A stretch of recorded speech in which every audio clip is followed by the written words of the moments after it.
Olá, muito bem-vindos a nosso Thursday Science Seminar número 54. E de hoje tenho o gosto, o prazer de, uma vez mais, receber como invitados em esse espaço um professor de nosso departamento, a doutora Argelina Blanco. Vou fazer uma breve apresentação, aunque a Argelina já ha estado nesse espaço em uma oportunidade anterior, muitos de nós estamos familiarizados com seu perfil, mas vou fazer acá breve resumo para que nós podemos também seguir conhecendo pouco mais do perfil e do trabalho de Argelina, ok? Como les dije, Argelina é professora adscrita ao Departamento de Ciências Naturais da Universidade de la Costa, tem uma formação como bióloga, egresada da Universidade do Atlântico, com uma maestria também em Ciências Biológicas, com ênfase em Conservação e Manejo de Vida Silvestre, e doutorado em Ciências Biológicas, com ênfase em Ecologia, por la Universidade Nacional de Colômbia. A Argelina tem múltiplos interesses científicos, pero sua maior parte de sua produção científica e interesses em temas de investigação vai enfocada na ecologia e conservação da biodiversidade, desde estudos de interações entre ambientes conservados, intervenidos e heterogêneos neotropicais. A charla de Argelina, como todos vocês já sabem, se centra em uma temática super interessante. É título que nos invita também, já de antemano, a pensar pouco, e se intitula assim: Opinião, sim, pero com dados. Caso sobre mineria de carvão a cielo aberto e fauna. Argelina, muchísimas gracias por novamente aceptar a invitação do departamento e venir acá em esse espaço e compartilhar-nos pouco de tu trabalho.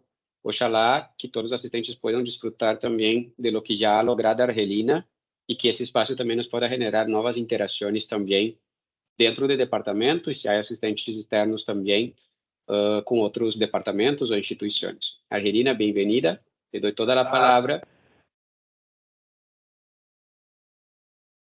Gracias, Carlos. Buenas tardes a todos.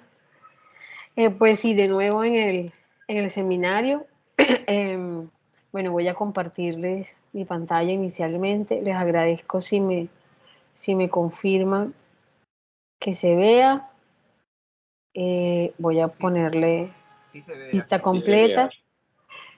A ver, le pongo vista completa. ¿Sí se ve la pantalla completa? Está cargando. Por lo menos para mí, no sé los demás. ¿Qué dicen los demás? Está cargando todavía.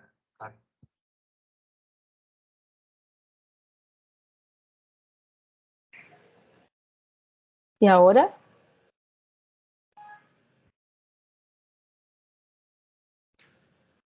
¿Sí lo logran ver? Ya, pero a mí no me carga. Voy a hacerlo de nuevo. Un momentito. Voy a compartir de nuevo. A ver.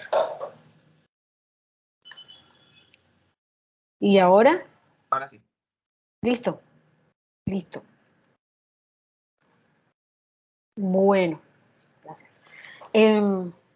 Bueno, de nuevo, muy buenas tardes a todos. Pues la idea del seminario de hoy, yo quería hacer como una presentación más técnica y todo, pero en vista como de todo lo que he estado viendo que está pasando en el país, que está pasando en redes, que yo veo que todo el mundo está como opinando y es como un proceso de opinar y opinar y opinar y opinar. Y opinamos desde distintos puntos de vista, en el cual hay derecho, obviamente, a opinar, pero desde nuestro quehacer como docentes y como investigadores, es bueno también llamar la atención a que opinemos con datos. Es lo que hacemos desde la ciencia y es el llamado desde la ciencia a que sí hay que hacer opinión, pero que ojalá toda opinión sea basada en datos, en buenos datos, en datos científicos, ojalá, y desde los tomadores de decisiones, desde todo tipo de tomador de decisiones y todo tipo de actor de cualquier proceso, pues que ojalá esa opinión esté basada en datos. Entonces lo que le hice fue como un enfoque a lo que le venía a mostrar para que pensemos con datos, que los datos nos digan, bueno, realmente basados en ciencia y en información validada, generemos una opinión. y yo espero entonces que puedan generar una opinión. Les traigo unos resultados preliminares de una sección, te dejo claro, una sección de una tesis de maestría de la cual hice parte de la dirección.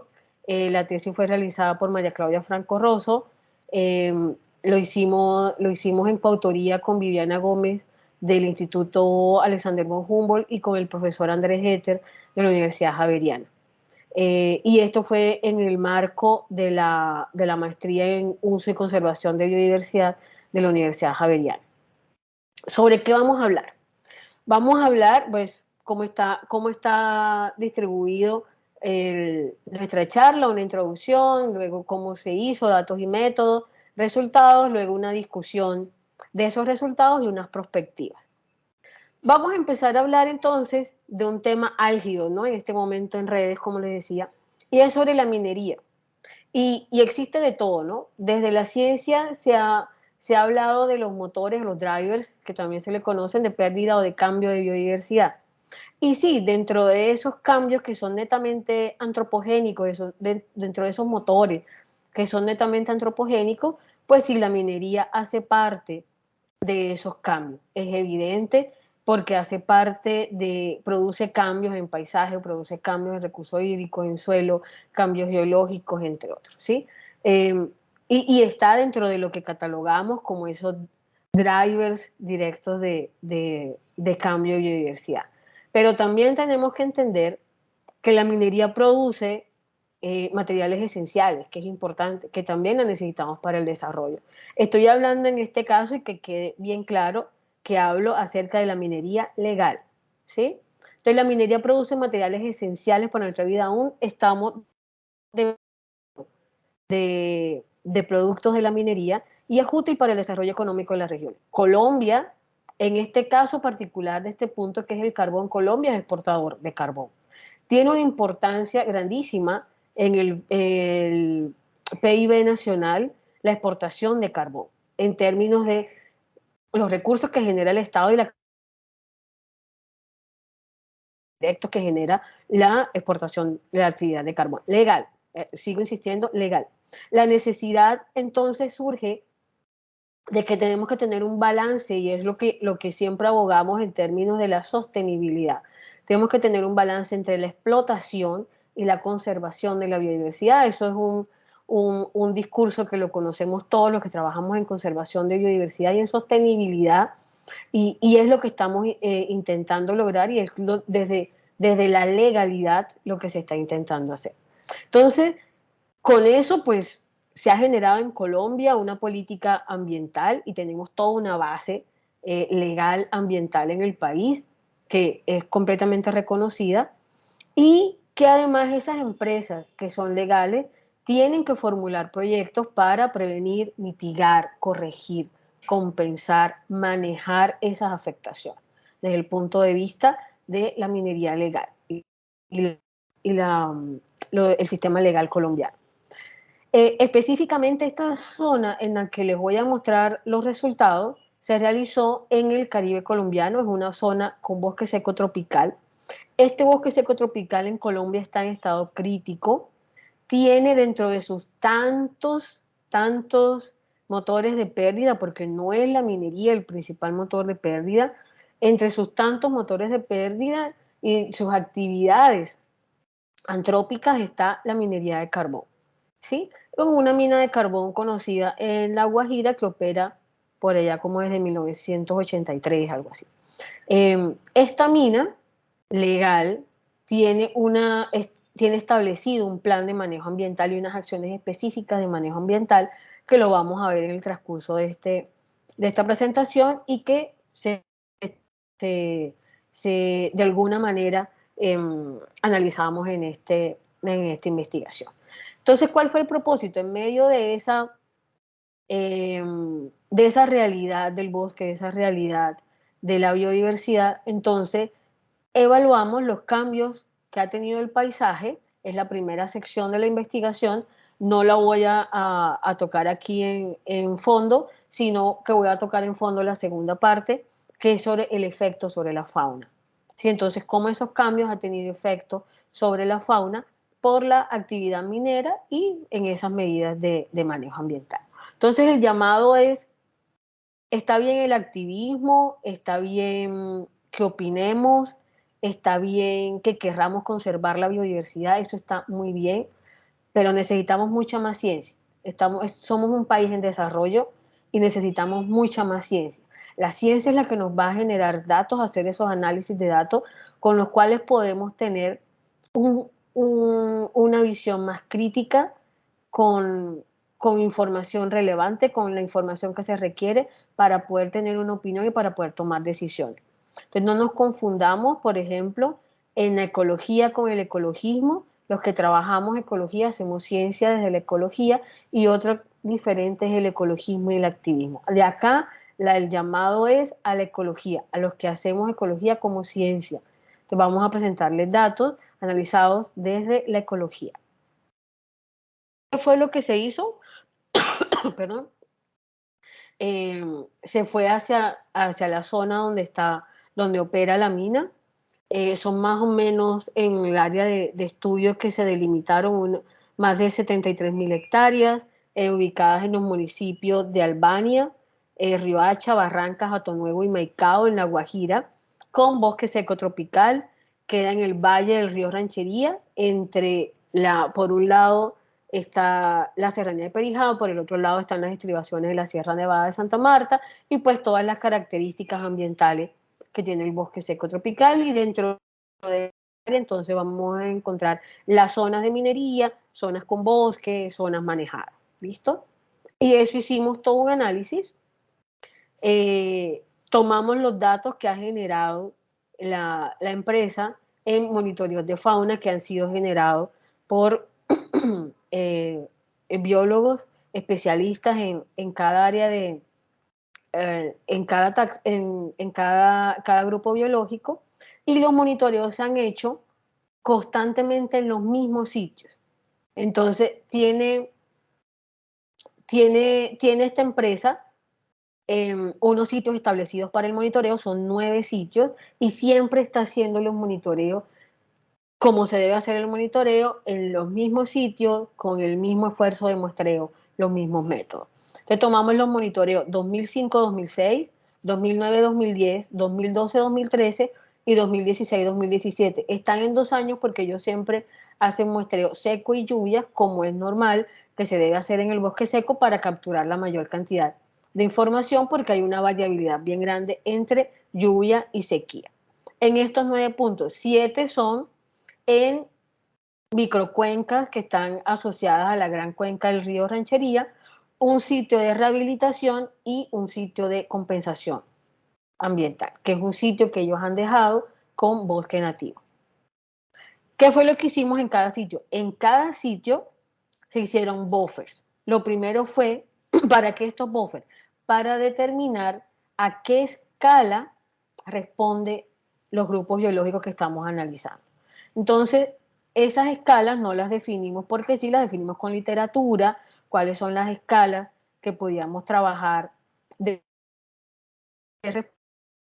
buffers para cada uno de los sitios, para cada una de esas épocas, de esos años de monitoreo. Hicimos buffers de 0.2 kilómetros, 0,5 kilómetros, 1 kilómetro, 1.5 kilómetros y 2 kilómetros.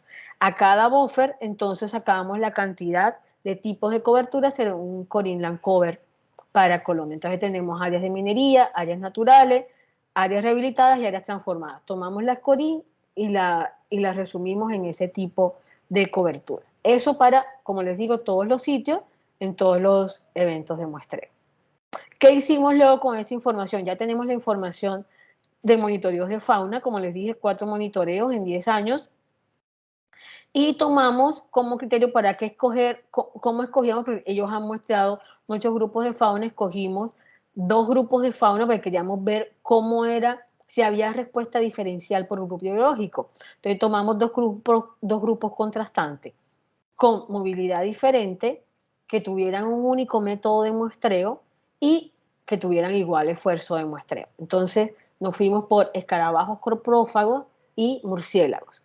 Y en ellos tomamos unas variables de respuesta. Las variables de respuesta fueron variables de diversidad que tomamos con los números de Hill, toda esta propuesta que ha hecho Joss, y tomamos como variables de respuesta la riqueza, que es el orden 0, diversidad de Shannon, orden 1, y abundancia respecto a la medición de la estructura, para la medición de la estructura. Luego lo que hicimos para variables predictoras a nivel de paisaje, tomamos las coberturas que les había dado. ¿Cómo hicimos eso? Descargamos datos con sensores remotos a través de Landsat, hicimos todo el procesamiento, se hizo todo el procesamiento de datos y luego se hicieron la definición de las coberturas, se sacaron esas coberturas, se fue a campo a hacer la revisión de coberturas y luego se sacaron esas coberturas con los buffers que les había dado. Y esas son nuestras variables predictoras de paisaje, que son el porcentaje de cada cobertura en esos buffers. Y también tenemos unas variables predictoras de minería que utilizamos información de la mina, que fueron distancia vías, distancia agua, distancia asentamiento, distancia tajos. Tajo es, por decirlo de alguna manera, como el hueco en donde se está extrayendo el carbón, y las toneladas de material extraído. Entonces tenemos así un modelo con unas variables de respuesta, que son variables de diversidad y estructura de las comunidades de escarabajos, corpófagos y murciélagos, y unas variables predictoras que son de paisaje y de minería. Con esto entonces hicimos nuestros análisis de datos. Entonces empezamos a mirar cuál era la escala de efecto a través de modelos lineales, cuál era la escala de efecto a la cual respondían los dos grupos de fauna escogidos según las variables predictoras de paisaje, ¿sí? Y luego hicimos un análisis a través con pruebas de colinearidad y GLM con las respuestas las escalas de respuesta que nos dieron de las variables de paisaje y con las variables predictoras de minería. ¿Listo? Primero aquí les muestro como para hablar un poco en toda esta discusión de tener datos y todo. Esta imagen hace parte de la primera publicación que está siendo sometida de esta investigación, y es que ustedes miren cómo empezamos a trabajar esta parte de las coberturas a distintos años desde que empezó la mina. Y si ustedes pueden ver el área esta que les estoy mostrando acá, que es como un magenta, creo que es como un magenta, es el área como el límite de la mina, y lo que hicimos fue analizar un área mayor, un área también por fuera. Si ustedes lo pueden ver, no estamos hablando de bosques prístinos cuando empezó la mina, y tanto dentro como fuera en todo el área, era una zona que estaba bien afectada, las coberturas naturales. Y si vemos cómo han cambiado esas coberturas a lo largo del tiempo y a lo largo de la actividad minera, que ha ido aumentando los tajos, también, pero hace parte de los resultados de esta de la primera parte de esta investigación, es que sí hay permanencia, sí hay recuperación y sí se han mantenido coberturas boscosas dentro del área minera, a pesar de lo que pudiéramos prever o decir, bueno, es que se está haciendo una minería muy fuerte a cielo abierto. Sí, se está haciendo una minería a cielo abierto, pero se está manteniendo bosque. Y si ven hacia afuera, donde no está la minería, se está también degradando mucho de los bosques residuales que estaban. ¿Listo? Ya metidos en nuestra pregunta, ¿qué se encontró en esos dos grupos biológicos a lo largo de ese monitoreo? Pues encontramos, se encontraron de escarabajos coprófagos 18.922 a 53 especies. Y en cuanto a murciélagos, se han muestrado 1.204 individuos de 50 especies de murciélagos, y dentro de eso cabe anotar esta especie muy interesante, es Leptonicteris curassow. Leptonicteris curassow es una especie que está en categoría vulnerable por IUCN y es una especie migratoria. Desde Centroamérica está migrando.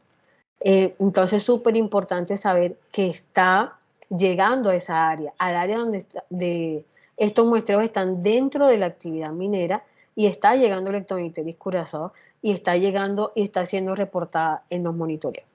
¿Cuál fue la primera parte? Pues la primera parte es determinar entonces cuál es la escala a la cual me responden distintos grupos biológicos, porque no podemos asumir que la biodiversidad toda me va a responder a la misma escala de efecto. Entonces lo primero fue ¿a qué escala de efecto responden? ¿Responden a la misma escala de efecto? No. Y eso es lo interesante. Y el llamado siempre a que cuando evaluemos biodiversidad no asumamos, y menos en sistemas megadiversos como los colombianos, que la biodiversidad toda me va a responder igual. ¿Sí? Entonces, miren esto, los grupos tienen respuestas, o sea, sus variables de respuesta responden a distintas escalas. Entonces, todas las variables de respuesta, tanto de escarabajos coprófagos como de murciélagos, responden a diferentes escalas. ¿Sí? Todas las variables de escarabajos, coprófagos y murciélagos responden a escalas pequeñas a las variables de paisaje que están relacionadas con coberturas naturales. Los escarabajos coprófagos responden a escalas menores e intermedias a las variables de paisaje relacionadas con coberturas antrópicas. Y los murciélagos responden a escalas intermedias y mayores. O sea, miren la diferencia en la respuesta a escalas. Entonces ya tenemos cuáles son las escalas a las que responde cada uno de los grupos biológicos dependiendo de la cobertura. Perfecto, entonces podemos hacer nuestro modelo. Ahí sí ya entonces tomamos las escalas a las cuales responde y ahí sí podemos hacer nuestro modelo de cómo estaría afectando entonces esas tasas de cambio, esos cambios en esas variables a esas escalas para cada uno de los grupos. Entonces, si se dan cuenta, no todas las variables de respuesta me van a responder igual a los procesos que se están dando de cambios de cobertura en la mina. ¿Sí? Y no van a ser siempre iguales en los grupos biológicos analizados. Por ejemplo, escarabajos coprófagos, no todas las variables de respuesta presentaron relaciones significativas con las variables de paisaje, pero los murciélagos sí, muchas de sus variables de respuesta, o sea, todas sus variables de respuesta presentaron algunas relaciones con las de paisaje. En murciélagos, todas esas variables se están relacionando positivamente con la presencia de cobertura natural a escalas pequeñas. Para coprófagos, solo la riqueza de especies. Y ahí ya empezamos a analizar cosas, ¿no? Para coprófagos, algunas coberturas transformadas están relacionadas positivamente con la abundancia, mientras que para murciélagos, todas las coberturas antrópicas están relacionadas negativamente. ¿Vale? Luego entonces hicimos el mismo análisis, pero para las variables a nivel de minería. Y para los dos grupos también, no todos los grupos en sus variables de respuesta presentaron la misma respuesta a las variables de minería. Entonces, para escarabajos coprófagos, la abundancia estuvo relacionada negativamente con el volumen de extracción minera, con esas toneladas de carbón, ¿sí? Mientras que la diversidad estuvo relacionada positivamente. En cambio, para murciélagos, la riqueza y la abundancia están relacionadas negativamente con el volumen de extracción minero, mientras que la diversidad no tuvo unas relaciones significativas.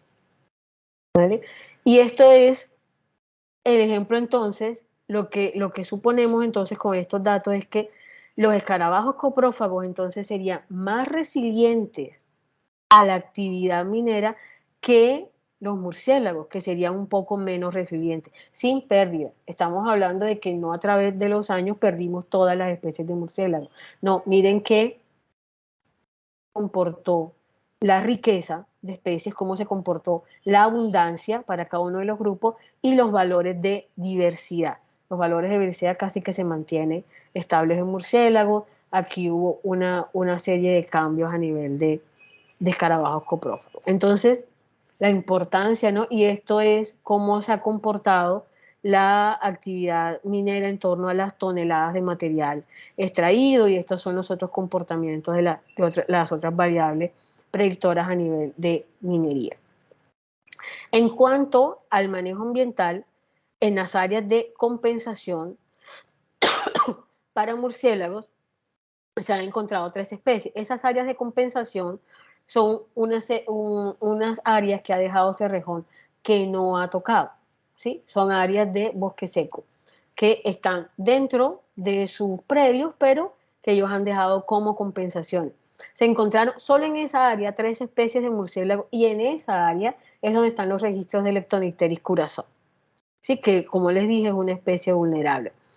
En rehabilitación, que es las otras áreas, las áreas que ellos toman y rehabilitan después de haber sido usadas para minería, se han reportado hasta ese momento 6 especies diferentes de diferentes gremios tróficos de murciélagos. O sea que ahí ya se están visitando en esa zona distintos gremios tróficos que podrían relacionarse con distintas funciones ecosistémicas. Entonces, 2 nectarívoros, 2 insectívoros, un frugívoro y un hematófago.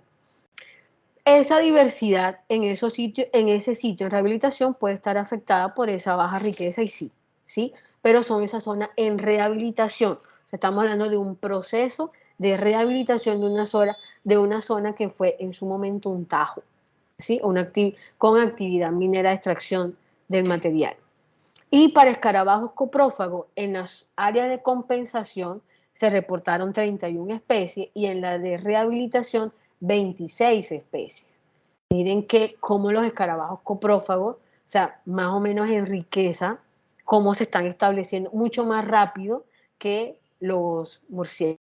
Y entonces aquí entramos a discutir, ¿no? Los datos. Claramente, los dos grupos presentaron respuestas a escalas espaciales diferentes.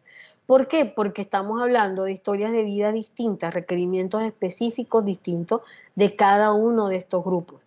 Y es el llamado, ¿no? El llamado a evaluar la biodiversidad desde la diversidad de vida que tiene. Los escarabajos coprófagos mostraron una mayor resiliencia a cambios en el paisaje, mientras que los murciélagos muestran una menor resiliencia.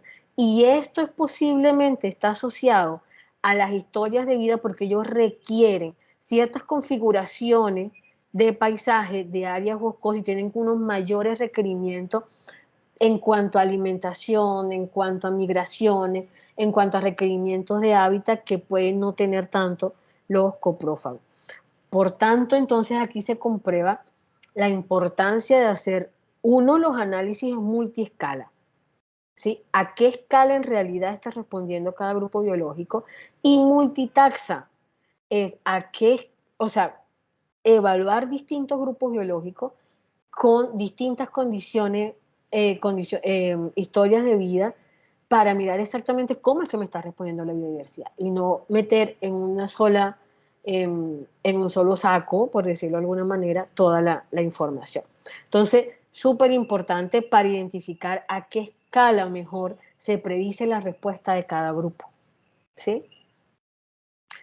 En cuanto al área, sí, el bosque seco en Colombia ha quedado relegado a pocos fragmentos, está en un estado crítico de conservación, pero este tipo de estudio a escalas, a respuestas a escala, nos pueden permitir establecer los mínimos de conectividad que se deben tener en cuenta para la restauración del bosque seco.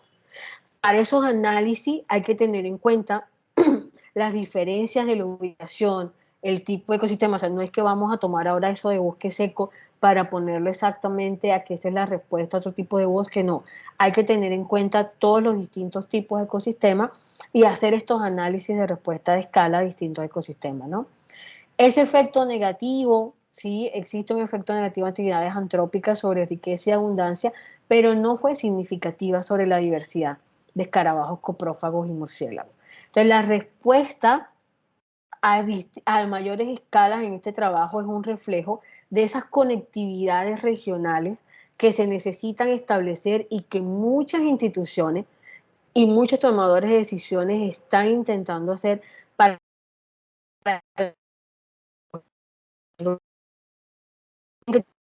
más allá del mismo grupo biológico per se, sino también de los requerimientos y hasta del diseño de herramientas más efectivas de manejo en procesos de restauración de bosque seco. Las mismas especies nos pueden dar una idea o nos dan la mejor idea de cuáles son los mínimos de conectividad que deberíamos tener entre los parches. En cuanto a la actividad minera, sí se recomienda, como lo están haciendo, porque miren que no se ha perdido biodiversidad como se supondría, se esperaría, no se ha perdido biodiversidad y se está realizando un manejo, y el manejo ambiental que está haciendo la empresa está dando con datos, están dando resultados que son medibles y son analizables, ¿no? Entonces, a las empresas el llamado a realizar un adecuado manejo ambiental durante la operación, y esto va a evitar pasivos ambientales, todo. Realizar actividades de conservación y recuperación durante el ciclo de vida que demora el proyecto. Tomar estos resultados como ejemplo para otras empresas que sí se puede manejar biodiversidad en un motor de cambio súper fuerte. Que existan estos datos, se genera nuevo conocimiento de que un llamado hacia los datos abiertos, esta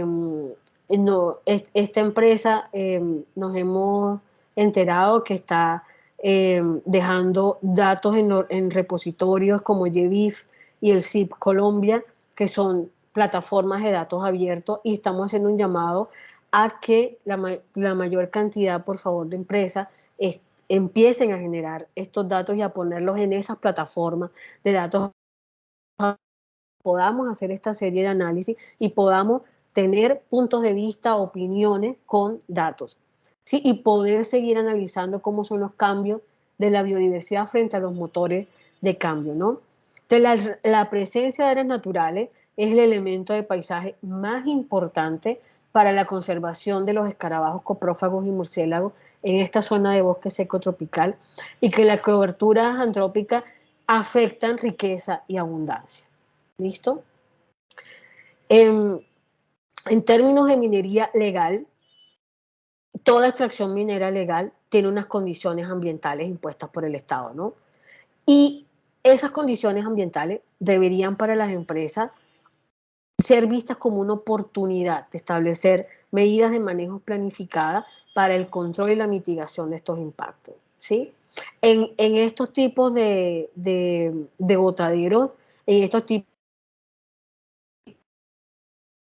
cuando se le da un buen manejo, son identificadas como unas áreas con grandes oportunidades para el manejo y conservación de la biodiversidad, ¿sí? Las áreas de rehabilitación que tienden a recuperar características naturales y empiezan a proveer espacios seminaturales para flora y fauna son una muy buena estrategia, y hay que seguir implementándola y hay que seguir diseñándola de acuerdo a todo este tipo de información.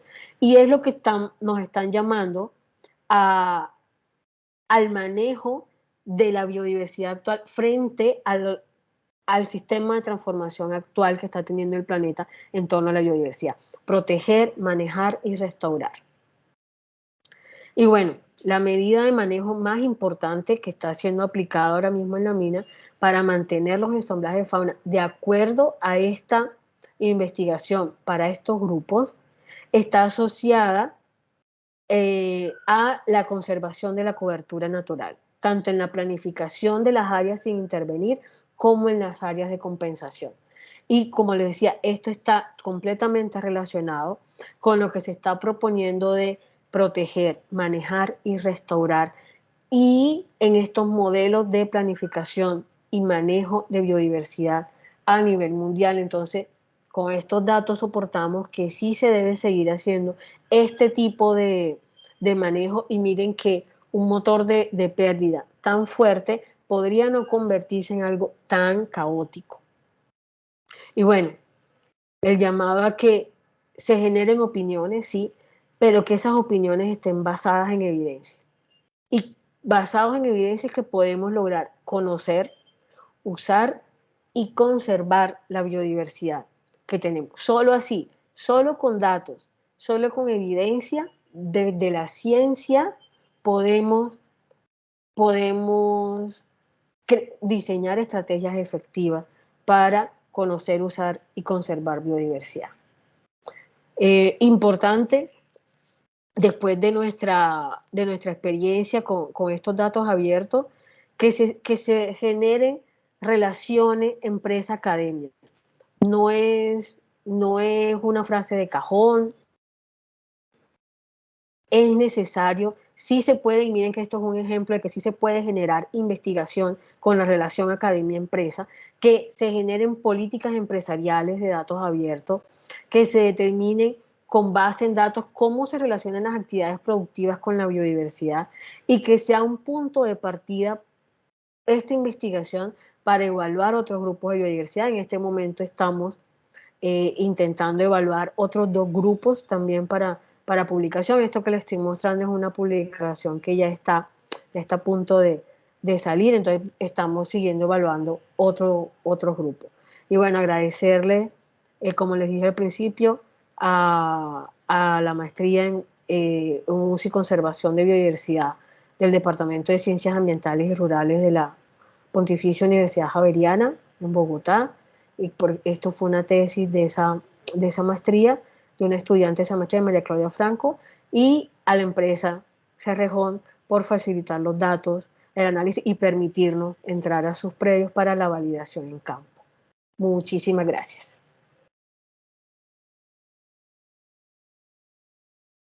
Gracias, Argelina. Muy interesante la charla. A mí que soy biólogo, en especial varios temas me llaman la atención, ¿verdad?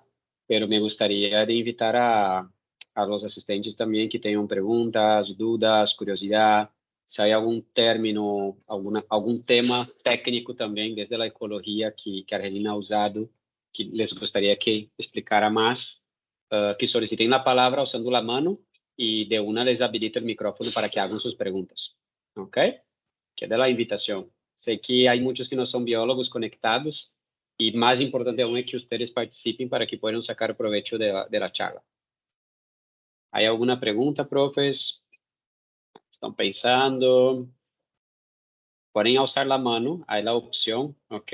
Y mientras quizá ustedes, acá ya hay la primera manita, entonces le doy la palabra a Steven, que voy a habilitar el micrófono, profe. Tienes el micrófono habilitado y también tu cámara, caso quiera aprender. Hola, ¿cómo están? Hola, profe. Inicialmente me gustaría felicitar a la profesora Argelina por su presentación. Bueno, hoy ha sido maratónica, varias presentaciones, he estado ya en 2 de ellas. Me ha parecido excelente los aportes que hacen y más que tienen una implicación en nuestro ecosistema. Argelina, mi pregunta es más una curiosidad veo que en lo que presentaste hay bastantes componentes estadísticos. ¿Cómo se trabaja eso? Veo que también tienen bastantes bases de datos. ¿Cómo podemos vincular a más profesores de ya de nuestro departamento que también están trabajando en estadística, que están trabajando en diferentes cosas? De pronto que tú nos digas, por acá es lo que más necesitamos nosotros, es que se trabaje, no sé, series de tiempo, en caja y bigote que veo ahí, o sea, qué componentes de pronto estadísticos son relevantes dentro de la investigación, como un poco más para orientarnos a nosotros y saber cómo podemos aportar de pronto en algún escenario a tus grandes investigaciones. Sí, profe, lo que pasa es que mucha gente cree que los que trabajamos ecología es solamente los bichitos y ya. Resulta que los que trabajamos ecología es más número que otra cosa. Entonces, una cosa es ir a campo y capturar la información y otra cosa es hacer los análisis ecológicos.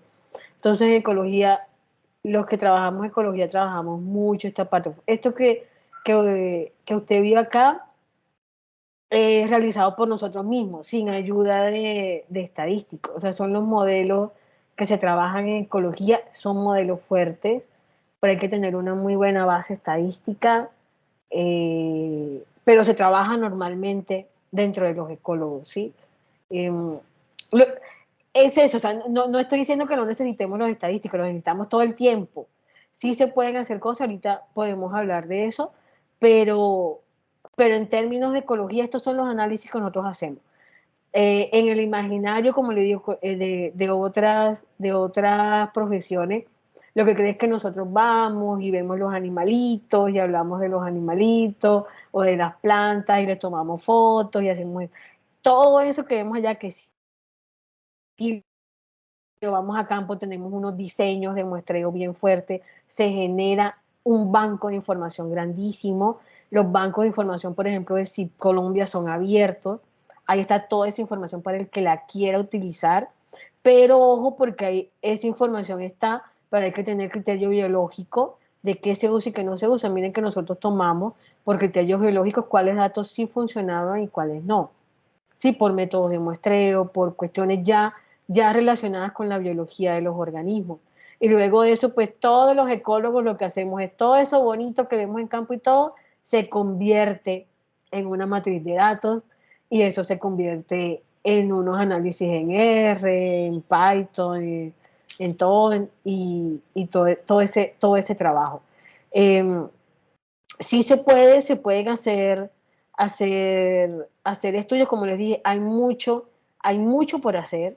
Están todos los datos en CIF, están todos los datos en GBIF, y es simplemente sentarse, o sea, sentarse a hacerse preguntas, porque los datos están ahí. O sea, yo no le podría decir como, es que yo necesito tal cosa y tal cosa. No, porque eso va a depender de la pregunta de investigación que se tenga, del grupo biológico que se está analizando,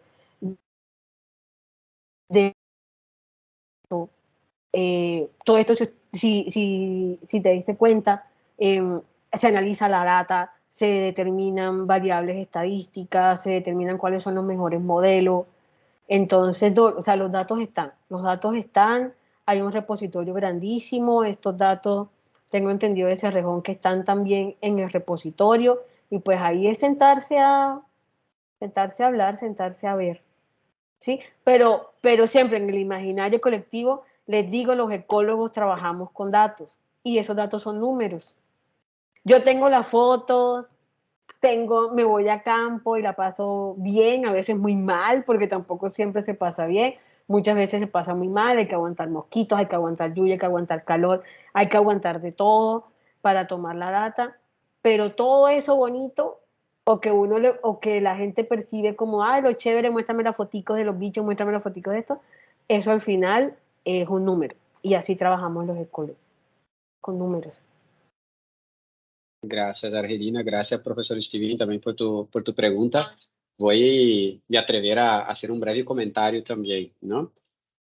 Yo creo que muchos de nosotros, en especial los que no son matemáticos, muchas veces aprendemos también por necesidad. Uno empieza a ingresar en ciertas áreas de conocimiento que requieren más matemática o más estadística y uno aprende a aplicar, ¿no? Muchas veces la estrategia de un biólogo es aplicar los índices de biodiversidad que ya alguien modeló y validó el modelo para que uno pueda aplicar. Quizá Arge y Steven, sería muy chévere que tú pudieras mirar, profe, cuáles son todos esos índices, todos los modelos que ya son propuestos, porque cada uno tiene una ventaja, cada uno considera variables de maneras distintas, y quizá entendiendo un poco la diferencia entre cada modelo, se podría, no sé, puede ser un poco abusado lo que voy a hablar, pero buscar nuevos modelos, ¿no? Proponer nuevos índices, buscar nuevas aplicaciones a los índices. Um de los artículos más interesantes que yo he visto de un compañero de laboratorio, de grupo de investigación, era de un médico. Imaginen ustedes que estaban en un grupo lleno de biólogos, ¿sí?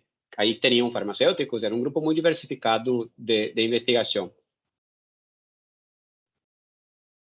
Biólogo, y nosotros todos hablando muchas veces en índice de biodiversidad, índice de Shannon, índice de Simpson, y el médico, imaginen ustedes, y le gustaba mucho la matemática al médico, y el médico empezó a mirar y lo trasladó los mismos índices de biodiversidad que aplicamos en ecología a estudios de cáncer. Y le salió una super publicación que es súper citada en el mundo, y pasaron a aplicar índices de biodiversidad, que uno usa aplicaciones ecológicas a las interacciones de biodiversidad de las células del cáncer.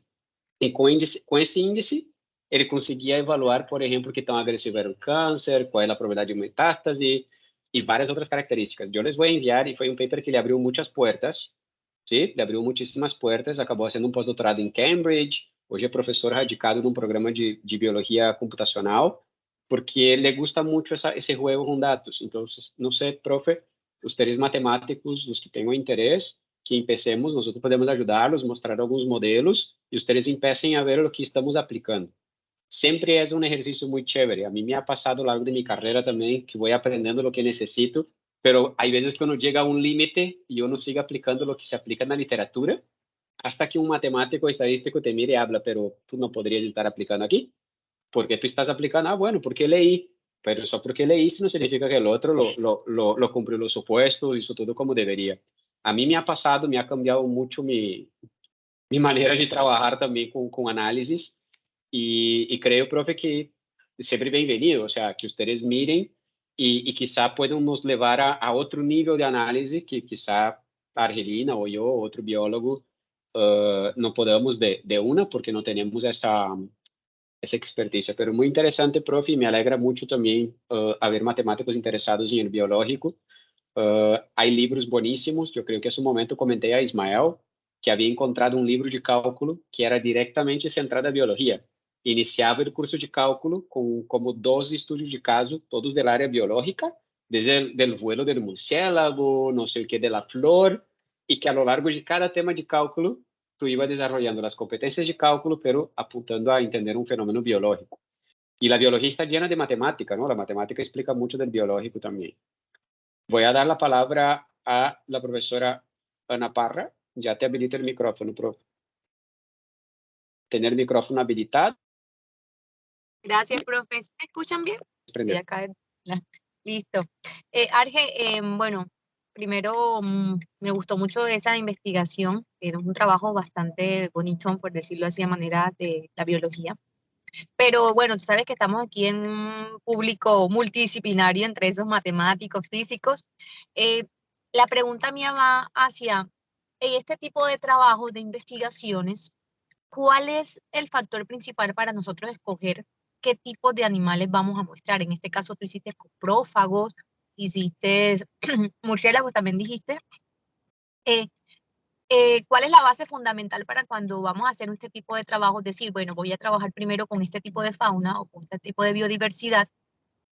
¿Por qué priorizo eso? O si priorizaron esos y pues dijiste que estabas trabajando en otros. Entonces, ¿cuál sería el orden o por qué priorizar en este tipo de trabajo? Digámoslo así, no tenemos un recurso económico muy grande, bueno, vamos a priorizar este tipo de fauna por esto y esto, y la importancia que tienen, dependiendo del objetivo, me imagino, o en este caso en lo que tú estás mostrando, que es la parte de la minería. Sí. Pues hay varias cosas. Te voy a responder como ecólogo, eso depende de la pregunta. pero, pero sí, es que no hay una regla. En este caso no podría decir, bueno, estoy frente a un motor de pérdida, voy a irme por grupos biológicos que por literatura han sido usados como bioindicadores. ¿Sí? ¿Cuál es mi intención? Mirar grupos contrastantes. Como aquí estábamos mirando, lo primero es la escala de efecto, entonces escogimos un grupo con poca movilidad y un grupo con amplia movilidad, que fuera en términos del tiempo que teníamos, que tuvieran una claridad taxonómica bien buena, que fuera viable la utilización de la base de datos, todo, porque uno puede decir, bueno, pero ¿por qué no cogiste aves? Bueno, porque me llevaba más tiempo coger esa data y de organizarla y todo, y es mucho más complejo. Entonces, en términos, hay que ponerse límites, ¿no? Como tú dices, hay que tener el límite del tiempo, del recurso. El tiempo es un recurso. Entonces, lo que hicimos fue grupos que por literatura se han usado como bioindicadores, contrastantes, como te decía, como aquí lo primero era mirar la escala de efecto, entonces que fueran contrastantes en términos de la distancia en la que se mueven. Entonces claramente era un escarabajo coprófago, se mueve muy poquito comparado con lo que se podía mover un murciélago. Existe literatura sobre muchas especies, sobre el mismo grupo, cómo se comporta, pero también para tener base en literatura para los resultados. Y siendo así, sí, ahora sí estamos abordando otros grupos, pero sí como para mirar. La idea ya es que la pregunta cambia un poco, ¿no? Porque la pregunta entonces es, sí me dio con los contrastantes, Entonces voy a mirar la respuesta de mayor cantidad de grupos en biodiversidad, porque ya tengo esta respuesta de contrastante y ya tengo como este trabajo previo hecho, entonces ahora sí voy a tomar los otros grupos. Entonces va a depender como de cómo va cambiando la pregunta y qué recursos tengas en ese momento y cuál es el grupo biológico que mayor te va de pronto, va a estar relacionado más o que por literatura sabes que te va a dar de pronto mayor relación. Aunque mira que acá estábamos esperando una cosa y nos pasaba otra, ¿no? Muchos dirían, pero es que los coprófagos eran los que te iban a dar mayor respuesta y eran los que te iban a demostrar a ser menos resiliente. Y no, pasó fue con los murciélagos, ¿sí? Los murciélagos son menos resilientes. Pero también los murciélagos en literatura sí se han mostrado que son también poco resilientes y son bien afectados y son muy buenos indicadores de bosque. Pero no teníamos ese dato para bosque seco. Entonces, como un primer dato así para bosque seco. Es complicado, pero uno tiene que como que empezar a jugar con todo eso, que tiene de recursos, que tiene de pregunta, que tiene de literatura previa, todo por el grupo. Porque imagínate si uno escoge un grupo en el que definitivamente no hay casi información previa al respecto de la bioindicación, entonces quedaríamos un poco cortos en las discusiones. Pero sí, la idea es abordar en un, en un, en un mundo ideal. La idea es abordar todos los grupos de la biodiversidad, porque no podemos asumir que la biodiversidad entera, en países megadiversos, todo me va a responder igual. Eso es mentira, ¿sí? No todo me va a responder igual. Entonces yo tengo que tomar decisiones de manejo. No puedo asumir que ahora pongo una pancarta que la minería está acabando con todo ¿cómo? O sea, ¿qué tipo de minería es? A ver, ¿es legal? ¿Cuáles son las actividades que está haciendo? ¿Cuáles son los grupos a los que yo estoy diciendo que está afectando? ¿Cómo están respondiendo esos grupos? Es como que es el llamado de esta charla. Es como, momentito, piense, genere la opinión con datos. Entonces, es como eso. Gracias, Argelina. Ana, no sé si Argelina logró contestar tu pregunta. Sí, profe, gracias. Dale, gracias a ti por la pregunta. Argelina, acá siguiendo con la pregunta de la profesora Ana, no sé si es así, tú me hagas la corrección, pero me imagino que antes de seleccionar las especies con las cuales iban a trabajar, también se fue al área y se vio que especies estaban presentes, ¿no? Porque ya era un área impactado y muy probable ustedes sabían que algunas especies ya no estaban presentes. ¿O no fue así? Ustedes no fueron hasta allá, vieron que había murciélagos, que habían los escarabajos y ahí seleccionaron, ¿o fue una selección sin ir al sitio revisar? No, los datos son tomados del monitoreo de fauna que se hace constantemente en Cerrejón. Cerrejón tiene unos monitoreos de fauna establecidos que son, desde mi punto de vista personal, son un modelo a seguir. Es un monitoreo con todo lo que requiere un monitoreo, los mismos puntos, los mismos grupos de fauna, las mismas metodologías, el mismo esfuerzo de muestreo. Entonces, lo que nosotros cogimos fueron todos los resultados de los monitoreos hasta 2016. Entonces escogimos también esos grupos contrastantes, porque yo muestré muchísimos grupos de fauna y de flora y en terrestres y acuáticos, y entonces también los que tenían un solo método de muestreo, o sea, para evitar al máximo los sesgos, entonces un solo método de muestreo. Los escarabajos coprofagos tienen un estándar, los murciélagos tienen un estándar. Entonces, como no teníamos tanto tiempo, entonces coger los grupos contrastantes con mismo esfuerzo, con todo. Pero son del monitoreo de fauna que se sigue haciendo cada 2 años en Cerrejón. Ok, o sea, que ustedes, la verdad, tenían una base de datos, sabían cuáles grupos estavam sendo monitoreados, pero também teriam a ideia de que tanto dato havia de monitoreo. E esses grupos que selecionaram, me imagino, serão os que teriam mais dados também para trabalhar, ou não? No necesariamente. Los criterios fueron otros. Es que todos los grupos se están monitoreando igual. Lo que pasa es que hay grupos que la data es mucho más grande, entonces hacer toda esta data, a ver, ¿cómo les digo? La taxonomía, que es el nombre que tienen las especies, cambia a lo largo del tiempo. Como estamos viendo una data de muchos muestreos a lo largo de un periodo de tiempo grande, por ejemplo, tomar un grupo como hormigas, ¿sí? Va a ser muy complicado en términos taxonómicos cómo ha cambiado de organizar esa data, porque la data está, pero la data hay que organizarlo desde el punto de vista biológico. Con aves son un montón de listados de aves que hay que organizar y quita muchísimo tiempo, que es lo que estamos haciendo ahora, que tenemos un poco más de tiempo. Entonces lo que cogimos fue grupos que ya su taxonomía, o sea, la data era suficiente, la taxonomía, o sea, sabíamos que no íbamos a tener tantos problemas y se podían organizar en el tiempo que estaba establecido para la investigación. Y, como les decía, grupos que tenían un método de muestreo estándar, uno solo, para evitar, porque siempre hay que corregir, cuando hay varios métodos de muestreo, entonces tendríamos que entrar a corregir el efecto del método y el esfuerzo de muestreo. Entonces como que queríamos un poco eliminar ese error. Entonces cogimos dos grupos contrastantes con un método de muestreo estándar y que la data, claro, no es que un grupo tenga más o menos que otro. En el monitoreo de Cerrejón se monitorea todo por igual, o sea, siempre se está haciendo el mismo esfuerzo, a los mismos grupos siempre. Entonces es los grupos que más nos servían en el tiempo de análisis. No, yo la verdad me refería, Argelina, quizá a la abundancia de la especie, ¿no? Del grupo y el área. Grupos más abundantes quizá serán más fáciles de monitorear también. Yo me imaginé que fuera por eso también que habían seleccionado los dos grupos, pero ya me quedó más claro también. Muchas gracias, Argel. Profes y demás asistentes, no sé si hay más preguntas, Argelina, acerca de trabajo, alguna otra curiosidad, algún comentario.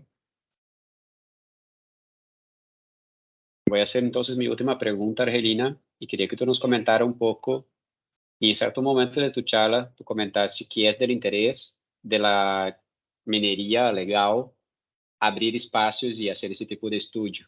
Pero obviamente que me imagino que haya momentos también de negociación, ¿no? Donde hay también un cierto receio, quizá por parte de un lado, quizá de los biólogos, de la confiabilidad de la data, tanto que ustedes fueron a campo a hacer como una validación de la data, y me imagino que de la parte de la minería también un cierto, no sé cómo te fue a ti, quería que tú comentara, ¿tuvo alguna intención de controlar el resultado, de intervenir? ¿Cómo fue la negociación para que el Cerrejón abrisse esa data de manera pública y por qué otros no lo hacen, ¿no? ¿Cómo podríamos convencerlos y hacer? Contanos un poco de tu estrategia, qué hicieron con Cerrejón que le fue tan bien, o la verdad se acercaron a Cerrejón porque el Cerrejón ya estaba abierto. No, o sea, lo que pasa es que ellos desde que tenemos el contacto con ellos, es que yo hice parte de algunos de esos monitoreos como especialista de ciertos grupos. Entonces ya como que sabía cómo era el monitoreo y ahí ya se generó como esa confianza del biólogo hacia el dato y es como si yo sé que ese monitoreo, cómo se hace. Que es la desconfianza inicial, que es como, uy, ese dato cómo se está cogiendo. Pero si hay una confianza. Luego ellos siempre han sido como muy abiertos con eso de la información. Es muy extraño, eso sí es raro que una empresa que es catalogada como un motor de pérdida, o sea, dentro de las actividades que se consideran como motores de pérdida, siempre haya sido como tan abierta y siempre se ha comportado como abierta. Y mire que ellos tienen, todos los datos están en los repositorios GBIF y ZIP. Entonces, sí, no, como que no hubo ningún problema, fue como directamente con ellos, se les mostró el proyecto, claramente sí hubo como, como hay con cualquiera que vas a ir a una parte privada, es como hubo que mostrar el proyecto, hubo que decir para qué era, hubo que hacer todas las justificaciones, pero bueno, se hizo todo, se expuso el proyecto, se expuso todo y nunca, realmente, nunca tuvimos ninguna presión, por llamarlo de alguna manera. Siempre fue como, sí, miren, aquí están los datos, nuestros datos son públicos, utilícenlos, y cuando ya salió el proyecto le dijimos, bueno, tenemos que ir a hacer un campo, sobre todo para la parte de las coberturas, y eso es delicado también. O sea, como, no es que yo tengo que entrar allá con un GPS, tengo estas imágenes de satélite, tengo todo, yo tengo que ir a corroborar que esto esté acá.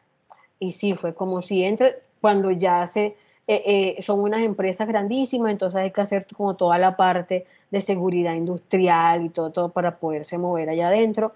Se hizo todo lo que ellos pidieron de seguridad y no se nos deshabilitó ningún área.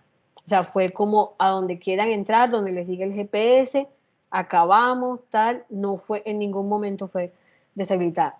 Sí, siempre nos dijeron que querían ver, pero es normal que quien te está, con quien está, así sea un ganadero, un minero, lo que sea, o sea, cualquiera te va a decir, bueno, pero ¿qué fue lo que encontraste acá? Y sí, se le mostró qué fue lo que se encontró y en ningún momento hubo coacción. O sea, es como el resultado que da es el resultado que da. Y todo relación con la universidad en términos de esa relación de camaradería, en términos de aportar a la investigación, siempre, nunca hubo coacción. Y es un llamado, ¿no? Lo que pasa es que yo creo que también desde la empresa saben qué están haciendo y como le han invertido tanto a eso, pues ellos son confiados de su información. No sé qué tanto el resto de empresas que no son así de abiertas. Y por eso es que uno dice, bueno, pero ¿por qué estas sí y otras no? Y entonces uno empieza ahí, pero ¿qué es lo que escondes? Pero no sé, o sea, pero es un llamado. De pronto sí tienen unos muy buenos datos y lo que tienen es susto, porque es que la gente se le viene encima, o sea, todo el mundo se viene encima sin datos a hablar de todo el mundo. Yo no estoy diciendo que estoy a favor de la minería, no estoy diciendo tampoco que estoy en contra, ¿sí? O sea, como científica no estoy ni a favor ni en contra, yo estoy analizando la data, ¿sí? Y a ver qué me da. Me dé lo que me dé, es lo que voy a mostrar, ¿sí? Y es lo que yo le hago un llamado a la gente. Yo me imagino que todas esas empresas, claro, que llega, no todo el mundo piensa así, la mayoría de las personas piensa distinto, y es como voy a opinar en redes, voy a decir que esto es lo peor, o voy a ponerme completamente a favor. Ninguna de las dos posiciones es buena, ni completamente a favor, ni completamente en contra, sin datos.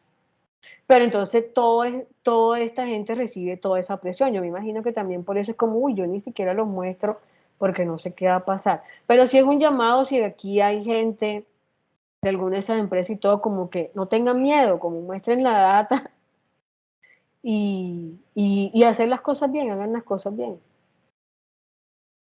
Gracias, Argi. No, súper, súper chévere que sean así tan transparentes, ¿no? Y que haya esa relación de confianza, un buen ejemplo al setor. Yo tengo algunos contactos no setor allá en Brasil y no hay tanta transparencia. Es siempre como hay un receo muy grande, ¿no? Por todo el tema legislativo, por todo el tema ambientalista. Y bueno, qué bueno saber que tuviste una buena experiencia. Argelina, no tengo acá nenhuma pergunta, nenhuma solicitud para intervenção, assim que vamos a finalizar o Thursday Science Seminar número 54. Agradecer-te novamente por aceitar a invitação e agradecer também a los professores que acá se conectaram, que han participado também.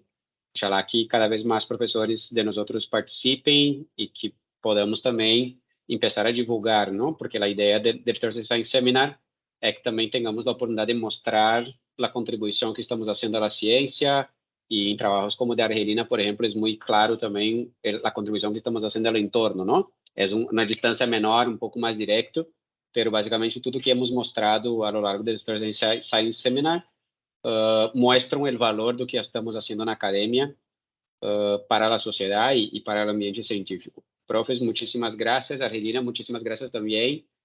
Les recuerdo que la próxima semana tenemos otro Thursday Science Seminar. Desta vez nos vamos a tener un placito un poco más corto entre sesiones, pero tenemos ahí otro invitado y espero contar también con la asistencia de ustedes. Muchísimas gracias. Feliz noche a todos. Gracias. Chao, chao a todos.